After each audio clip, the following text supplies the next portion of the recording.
जो भी वक्ता ने कहा वो उसकी अपनी राय है जिसकी पुष्टि नेशन न्यूज इंडिया नहीं करता। धन्यवाद। एडवोकेट समुदाय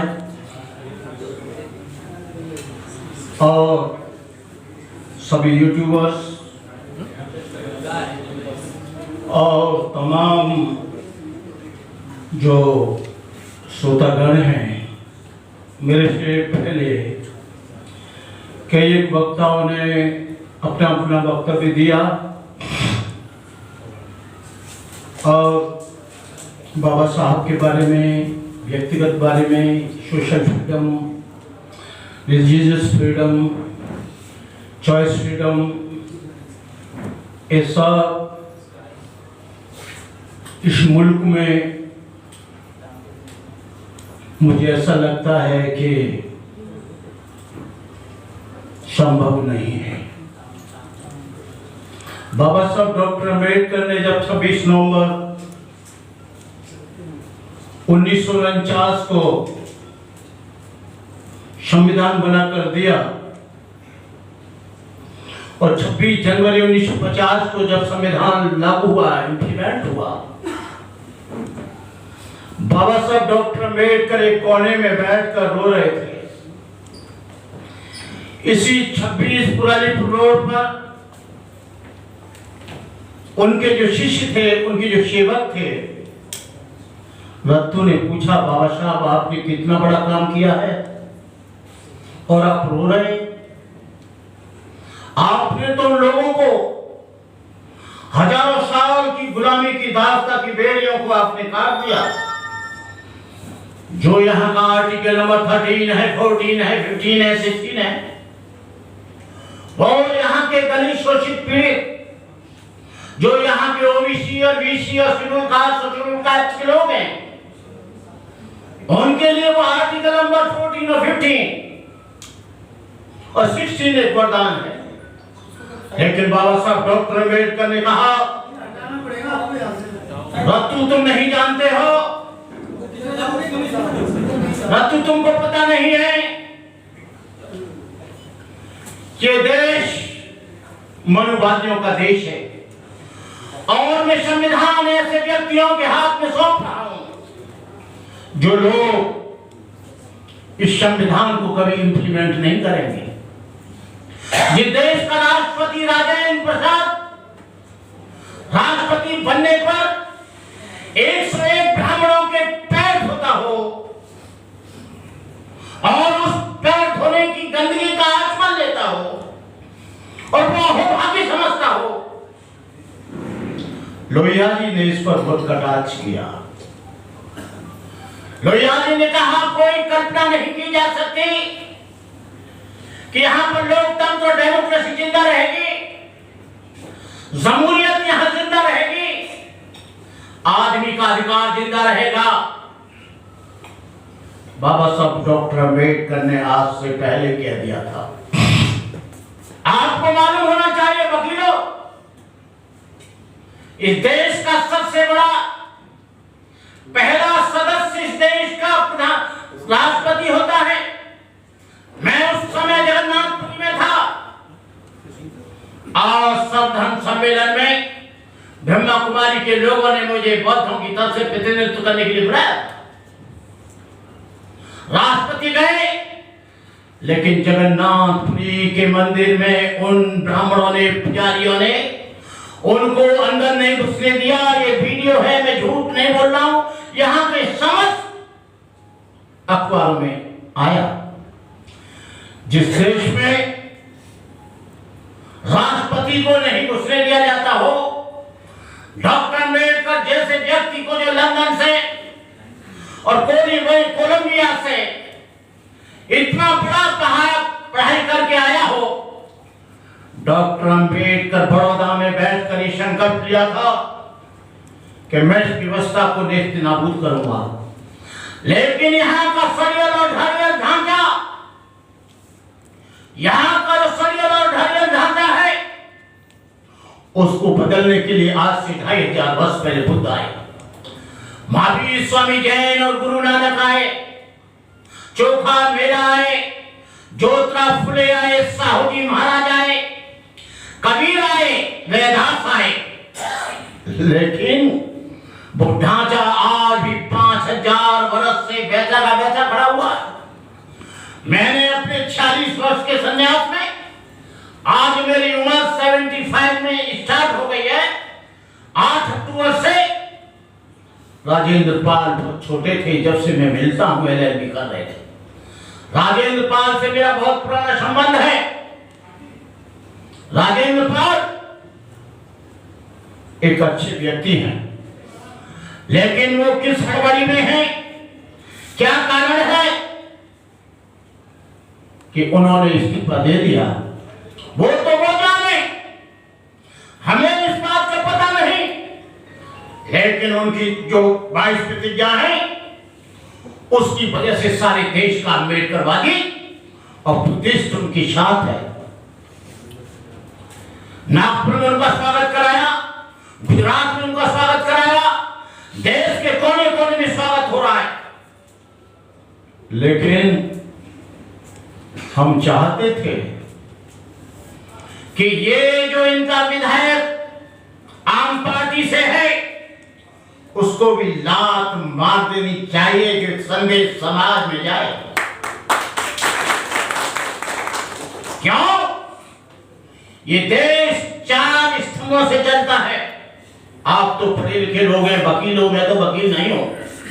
मैं तो फिलॉसफी का स्टूडेंट रहा हूं, और फिलॉसफर तो जो जानते हैं आप, आधा पागल होता है, उसे कुछ ज्यादा मालूम नहीं होता कानून वानून के बारे में। लेकिन यहां के 4 स्तंभ हैं जिससे देश चलता है, जो हमारा संविधान चलाता है। न्यायपालिका, कार्यपालिका, विधायिका और मीडिया, चारों स्तंभों पर आप जिनसे लड़ाई लड़ रहे हो उनका कब्जा है।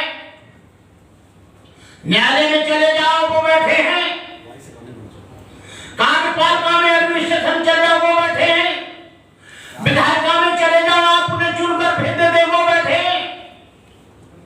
और मीडिया पर तो आज जो हमारा सोशल मीडिया, जो हमारे गरीब लोग हैं, वो हमारी आवाज को लोगों तक पहुंचाने का काम कर रहे हैं। लेकिन जो सोशल मीडिया का काम करते हैं, उनको हम हेल्प नहीं देते हैं। उनका थोड़े दिन सोशल मीडिया चलता है, जो दूसरे मनुवादी मीडिया उनके पीछे डाटा बिना डाल दिया है। लेकिन हम नौकरी करते हैं, 4 पैसे कमाते हैं, इन सोशल मीडिया वालों को भी थोड़ा थोड़ा कुछ हेल्प करना चाहिए। मैं हमेशा इन लोगों को प्रोत्साहित करता हूं, हमेशा इन लोगों को साथ देता हूं। मेरा कहने का मतलब यह है, मैं ज्यादा देर तक नहीं बोलूंगा क्योंकि मुझे 10 मिनट दिए हैं। हम लोग, हमारा समाज सोडा वाटर की बोतल है, खोला ढक्कन तो ऊपर तक फप से बाहर निकल गई गैस, और थोड़े दिन तक बात सब शांत हो गया। एट्रोसिटी एक्ट चला, बिना लीडर के चला, बिना प्लीडर के चला, और सोशल मीडिया पर सारा आया। 12 बच्चे उसमें शहीद हुए, मारे गए 18 से 25 वर्ष के लोग। मेरा कहने का मतलब यह है, अब भाषण देने का समय समाप्त हुआ है। लोकतंत्र तरीके से शहादत और बलिदान आपको देना पड़ेगा। आपकी फ्रीडम, आपकी जमहूरियत, आपकी स्वतंत्रता, उसके लिए बलिदान चाहती है। ये लोग इतनी आसानी से आपको स्वतंत्रता नहीं देंगे। अरे आप बात करते हो, कब तक गाते रहोगे इसको कि मैंने नल छू लिया, मैंने घड़ा छू लिया, मैंने बाल्टी छू ली, मैंने ये छू लिया, मैंने लोटा छू लिया। अरे वो तो आज भी हो रहा है।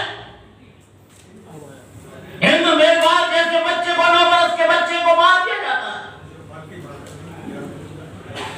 जितेंद्र जैसे व्यक्ति को मूंछ रखाने पर खत्म कर दिया जाता है। घास बनने पर आपको छंद नहीं दिया जाता है।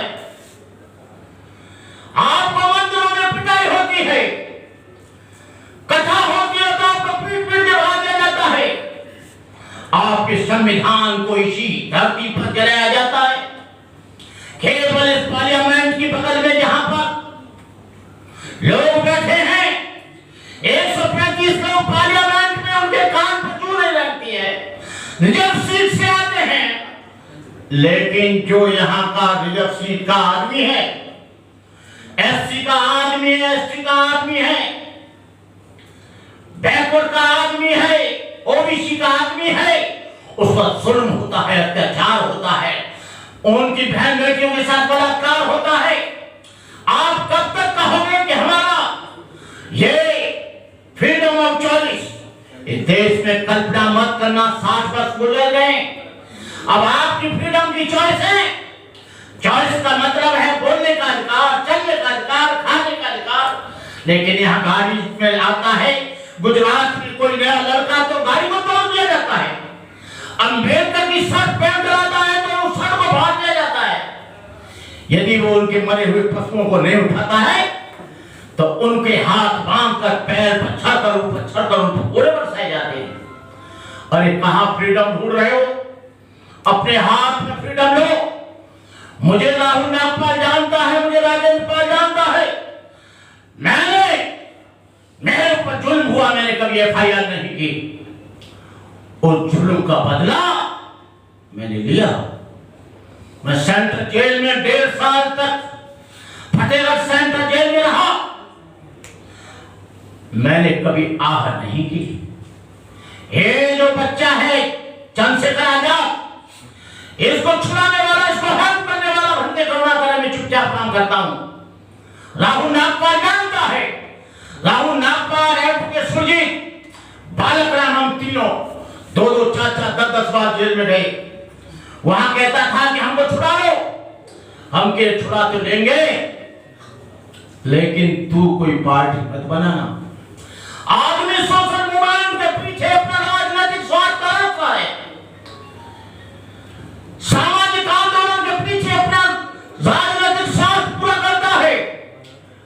बाबा साहब ने कहा था ऐसे लोगों से कभी अपेक्षा मत करना कि ये तुम्हारे समाज का काम करेंगे। काशीराम कहते थे हम जीते ना जीते, विधायक आए ना आए, राजनीति चले ना चले, लेकिन सामाजिक आंदोलन निरंतर चलता रहना चाहिए। जिसका समाज मजबूत होता है उसकी राजनीति मजबूत होती है, जिसका समाज मजबूत होता है उसकी सत्ता परिवर्तित होती है। यह सत्ता और व्यवस्था का चक्कर है। यहां पर सामाजिक परिवर्तन कब आएगा? जब यहां पर सत्ता बदलेगी। और सत्ता को कौन बदलेंगे? आप लोग बदलेंगे।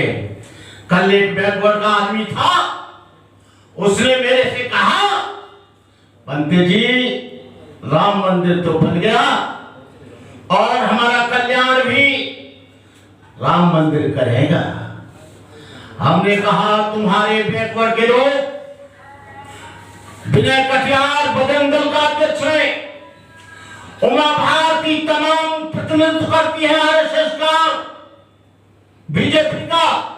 कल्याण सिंह कहा करते थे कि मैं राम मंदिर के लिए हजारों बार फांसी पर लटक जाऊंगा, लेकिन राम मंदिर की निर्माण कमेटी में एक भी बैकवर्ड को नहीं रखा गया।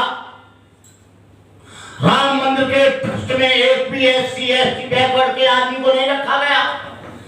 तो मैं कहता हूं कि आप लोग कहीं नहीं है, आपके छलावा करते हैं ये लोग बहुत बेईमान लोग हैं। अंबेडकर का फोटो लगाकर आपके सारे फोटो को ले लेते हैं। आप लोग बहुत इमोशनल हो, बहुत भावुक हो। मेरा मतलब आपसे नहीं है, आपके समाज से है, पिछड़ा वर्ग से है। केजरीवाल ने बाबा साहब अंबेडकर और भगत सिंह का फोटो लगाया, लोगों ने सटासट वोट दे दिया। वाल्मीकि भाइयों को झाड़ू दिखाया, ये तुम्हारा झाड़ू है, फटाफट वाल्मीकियों ने वोट दे दिया। अंबेडकर का फोटो दिखाकर वो वोट ले गए, झाड़ू दिखाकर वो वोट ले गए, मुख्यमंत्री बन गए। मैं कहना चाहता हूं कि आप केजरीवाल जी, आपको पूछना चाहता हूं, डॉक्टर अंबेडकर तो किसी भी उसको मानते नहीं थे। 22 प्रतिज्ञाएं आज से नहीं है, 17 में बोलूं बीजेपी ने छपाया, 40 में बोलूं बीजेपी ने छपाया, और उसमें बाबा साहब की प्रतिज्ञाएं। तुम्हारे ये गडकरी जी 6 तारीख को 5 तारीख को मैं नागपुर में था। गडकरी जी, फडणवीस जी, रामदास आठवले जी और तमाम बीजेपी के लोग वहां पर थे। और उस पंडाल में सूर्य ससाई की अध्यक्षता में 22 प्रतिज्ञाएं दी गई। 22 प्रतिज्ञाओं को आपने क्यों इतना बाइबेला बचा दिया है पूरे देश में? क्या मुसलमान तुम्हारे नाम को नहीं मानेगा तो क्या उसको निकाल दोगे? ईसाई नहीं मानेगा तुम्हारे राम और कृष्ण को तो क्या निकाल दोगे? ये भारतीय संविधान धर्मनिरपेक्ष देश है और इस बात की गवाही देता है कि कोई भी आदमी किसी भी धर्म को मान सकता है, किसी भी विचारधारा को मान सकता है, किसी भी आइडियोलॉजी को मान सकता है, किसी भी फिलॉसफी को मान सकता है, किसी भी दर्शन को छोड़ सकता है, किसी भी दर्शन को अंगीकार कर सकता है। ये तुम्हारी बहुत जागीरदारी नहीं है कि संविधान को विपरीत आप काम कर रहे हो, संविधान के आर्टिकलों को कुचल रहे हो, संविधान की धाराओं को कुचल रहे हो, आदमी की फ्रीडम, आदमी की जमहूरियत, आदमी का जो आपका सिद्धांत है उसको भी तुम कुचल रहे हो। अरे 22 प्रतिज्ञाएं यदि राजेंद्र पाल नहीं मानता है, और 22 प्रतिज्ञाएं राजेंद्र पाल की नहीं है, 22 प्रतिज्ञाएं बंदे गौराकर की नहीं है, 22 प्रतिज्ञाएं किसी और की नहीं है, ये बोधिसत्व डॉक्टर बाबा साहब अम्बेडकर की 14 अक्टूबर 1956 की है। आप लोग बाबा साहब पर मुकदमा चलाओ, हम लोगों पर नहीं। इन्हीं शब्दों के साथ मैं आप लोगों से कहना चाहूंगा कि मिटा दो जमाने से गुर्गा परस्ती, मिटा दो लुटेरों की शोषण की हस्ती, मिटा दो ये जातीयता वाली बस्ती, मिटा दो गरीबों की फाका परस्ती। जब तक है चांद सितारे, जब तक है धरती अंबर, भारत ऋणी रहेगा उसका, अमर रहेगा अम्बेडकर। जय भीम, नमो बुद्धाय, जय Bharat. Press the bell icon on the YouTube app and never miss another update.